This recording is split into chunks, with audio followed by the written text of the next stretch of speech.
негізі ол Қазақстанда осы жерде айтып кеткім келеді, 13-ші сектормен кәдімгідей бәсекелес болған қозғалыс болды. Ол Легион деген, Жеңіс деген команда бар ғой. Олар әлі күнге дейін бар. Осы жердікі емес па? Олар деген, мысалға біз айтамыз ғой, Астана, қазіргі Астана бұрынғы Локомотив қой. Мысалға Астана мен Тараз ойнаса, Ақжайық ойнаса 2000-3000 адам жинады. Неге стадионға негізі 30 мың адам сияқты.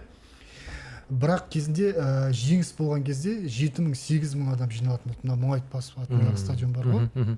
Өйткені жергілікті команда болды да. Яғни жергілікті мына астаналықтардың жаңағы қазіргі Астана футбол клубының матчтарына бармау себебі де ішкі протест та сондай. Яғни адамдар әртүрлі сылтау айтады, ой біздің Астана аренаның қайсы жерде орналасқан, мысалы Барыс аренаға адамдар қырылып барады ғой, 8-9 адамша.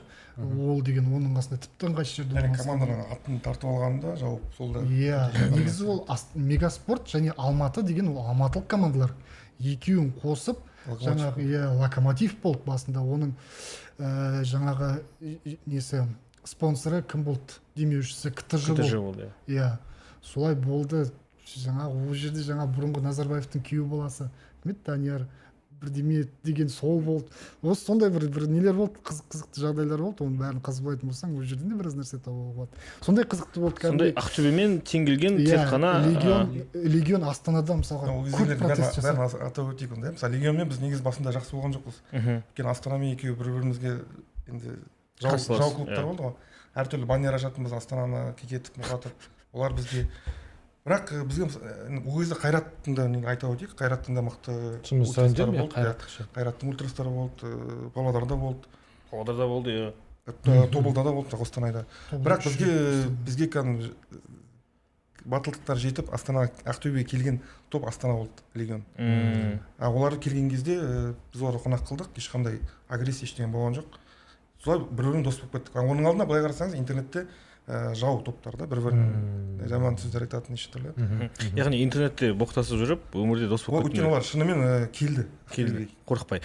Сонда неден қорқу керек? Ақтөбеге келген кезде енді көбісі келуге қорқады. Дикий Запад дейді. Тентек сондай ассоциация бар ғой Қазақстанда. Жалпы батыстың адамдарына дегенше бір темпераментный не деген сияқты. Олар көп деп қарай ма бір жағынан. Менің естуімше мысалы ультрас келеді, басқа Легион сіздерге қарай барды. Бірінші олар сіздерге келді.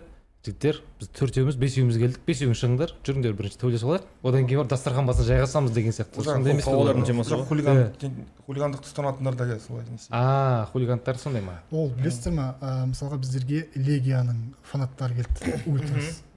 Хулигандар келді, кәдімгі кинодағыдай бар. Дайындалып. Денелері не істеген, залдан шықпайтын жігіттер екен көріп тұр. Бір 20-30 адам келді, ұмытпасам. 20 адам келді Легион. Иә, келді, кәдімгі қалада біраз төбелес болды. Содан не керек, біраз адамды ояқтан да бізден де больницаға кіріп сөйткендер болды. Негізі ол жерде ішінен Легия жеңді ғой. Иә, жоқ, бірақ төбелесте ме матчта айтасыз ба? Бірақ видео бойынша қарағанда бірақ ол жерде сосын олар кетті да, кеткеннен кейін рахмет айтып кетті да, жігіттерге, 13-ші секторге рахмет. Биге рахмет дейді да, спасибо за танцы дейді. Би деген төбелес па? Офф деген сол жаңағы около футбол деген сөзден шыққан ғой.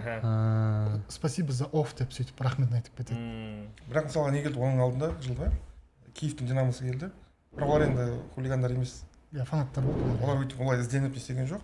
Бірақ бәрібір енді олар таяқ жеп кетті. Намысты қазақтың жігіттері өздері ізденеді көшеде жүріп, біз келдік. Біз қарсы алып неше түрлі сөздер айтады, ол деген жаңағыдай, иә. Біз оқитын әдебиеттер, видеолар бәрі сол ресейдің болды. Ультрас Лайф деген журналға жазылатын, оның шығарушысының өзі, бас редакторы қазақ жігіті, Ақтөбенің жігіті, Ақтөбеден шыққан. Локомотивтің баспасөз қызметінде жұмыс істейтін өзі. Ресейдегі ЖД Локомотив.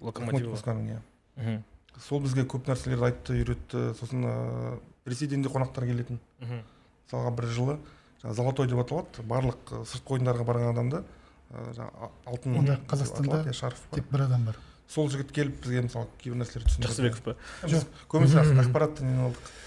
Легионның жігіті бүкіл несіне барып шықты, бірінші лиганың кім еді, жаңағы шеф-повар осында. Нурик барып келді. Иә, сол бүкіл сырттағы ойынына, жеңістің бірінші лигада жүрген кезде сырттағы ойынына бәріне барып шықты. Алтын маусым, орысша золотой сезон орындап шықты. выезд деп аталады. Негізі фанаттардың әрқайсысы санап жүреді бәрі.